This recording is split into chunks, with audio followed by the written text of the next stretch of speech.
Right before she comes back, she doesn't miss you. She checks if you still exist without her.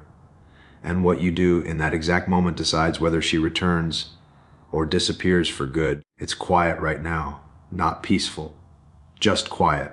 The kind of quiet where your phone is face down, but you still glance at it, where you tell yourself you're done checking, then check anyway. If this is you, lying there at 3 a.m., replaying things you didn't say instead of the things you did, this is for you. Because something feels off lately. Not gone, not healed, just unfinished. Maybe she hasn't reached out, but she's not fully gone either. Her name still shows up in places it shouldn't. A story view, a like that comes out of nowhere, a silence that feels intentional. You tell yourself it means nothing. You even laugh at yourself for noticing, but your chest tightens anyway. There's that moment during the day, could be in the shower or driving with no music on, where the regret slips through. Not loud, just a quiet question you keep pushing away. Did I walk away too early or too late? You remember the last conversation, the pause before the goodbye, the way she looked calm, almost too calm, and you've been wondering ever since what that calm really meant. Maybe this hits closer than you expected, because right before she comes back, things don't feel hopeful. They feel confusing, cold, uncertain. It looks like distance. It feels like loss, and that's why most men miss it. Because what she does right before returning doesn't look like love. It looks like something else entirely. So here's the question you've been avoiding, the one that's been sitting in your chest all along. What if the moment you think she's gone for good is actually the moment she's deciding whether you're still worth coming back to? Most men get this moment wrong, not because they're weak, because they're tired and they want clarity when life doesn't give it. Here's what usually happens. She goes quiet, not dramatic quiet, just less. Replies slow down. Her name stops popping up where it used to, and your mind fills the gaps faster than reality ever could. You assume it means she's done, or worse, you assume it means you need to do something. That's the myth. Right before she comes back, it doesn't look warm. It looks distant, measured, almost like she's holding something back. I remember a night like that, sitting on the edge of my bed, boots still on, phone in my hand, drafting a message I knew I shouldn't send. Telling myself, just to be clear, truth was I wanted relief, not clarity. Most men confuse discomfort with danger. They feel the space and rush to close it. They mistake silence for rejection, when sometimes it's evaluation. Here's the part nobody tells you. She's not pulling away to hurt you. She's pulling back to see who you are without her leaning in.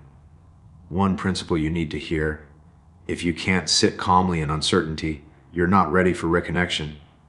And another, presence beats pursuit every time. She watches the small things, not your words, your steadiness, whether you keep your routine, whether your life still has weight when she's not touching it. That's why this phase feels unfair, because it asks for strength without applause, restraint without reassurance. So if things feel quiet right now, if it feels like something's hanging in the air, ask yourself this honestly: are you trying to be chosen, or are you standing like a man who already chose himself? The room is dim, not dark, just tired. A ceiling fan clicks once every rotation.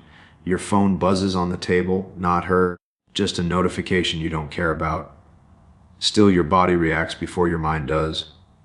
You lean back, exhale through your nose, tell yourself you're fine. Earlier today, you almost forgot about her. Almost. Until you passed that place, the one with the cracked sidewalk and the smell of burnt coffee, and your chest tightened for no clear reason. That's how it starts.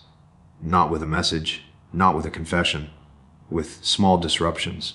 You notice she's watching your story again, not liking it, just there, like a shadow that doesn't want to be seen.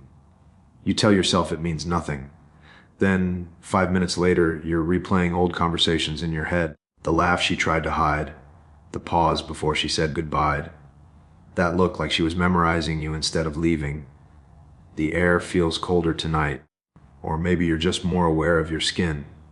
You think about texting, your thumb even hovers. Then you remember how it felt the last time, sending something honest and getting silence in return. So you stop, and somewhere else, you don't know where, you don't know when, she pauses too.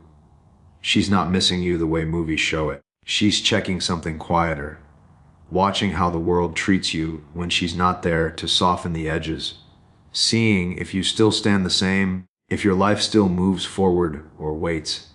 You sit there longer than you meant to, fan clicking, room breathing, phone face down now, and the thought hits you slow, uncomfortable, real. What if this silence isn't the end, but the moment everything depends on how you handle what comes next? Most men don't lose her because they did something terrible. They lose her because they believe something small, something quiet, that felt logical in the moment. The first belief sounds harmless. If she pulls away, I should close the distance.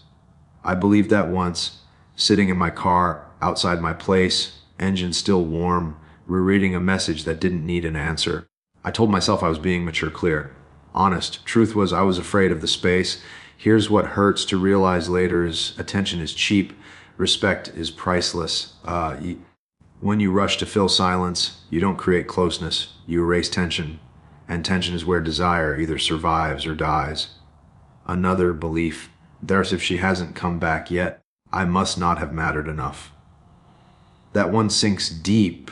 It turns every quiet hour into a verdict on your worth. You start shrinking, checking, adjusting yourself to be easier to choose. But hear this slowly. You don't lose her. You lose your own presence. And when your presence fades, she feels it before you do. I remember walking into a room like that version of myself.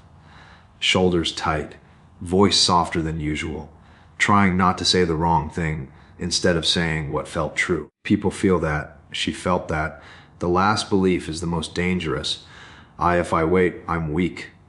Waiting isn't weakness. Waiting without grounding is. There's a difference between being still and being frozen. Because right before she comes back, the test isn't how loud you are. It's how whole you remain. She didn't ghost you. You disappeared from yourself. Sure, this isn't about tricks. It's about waking up to where you've been standing and asking yourself, not harshly, not with blame, am I acting from fear or from self-respect? That question changes everything. This is what he understands. Right before she comes back, nothing needs to be forced. Not a message, not a reminder, not a just checking in. This is how he leads, with presence, not pressure. When the phone stays quiet, he doesn't fill the silence to soothe his nerves.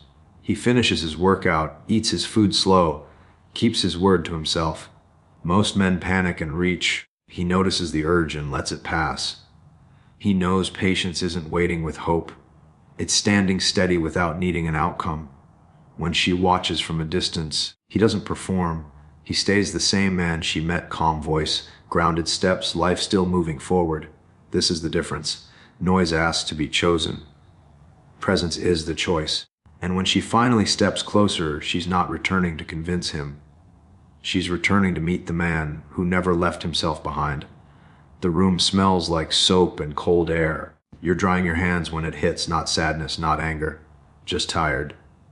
A flash of old moments, waiting by the phone, rewriting the same sentence 3 times, lowering your voice so you wouldn't scare something away. Your chest tightens, then loosens. You set the phone down, face down, like it finally belongs there. A thought comes quiet, almost embarrassed to exist. I don't need to convince anyone anymore. Then another heavier. It lands hard if I have to shrink to be kept. I was already gone. The fan hums. Your shoulders drop. For the first time, you don't feel chosen. You feel solid. So if things feel quiet now, if the air feels thicker than it should, that pause you can't name, this isn't the moment to prove anything. This is the moment where you either rush back into the old version of yourself, or you stay, breathing, grounded, whole. She doesn't come back to words. She comes back to wait, to a man whose life doesn't tilt when she steps away. The room is still. Your phone stays where it is. Your chest is steady. And whether she returns or not, one truth settles in your bones. The moment you stop chasing her is the moment you finally come back to yourself.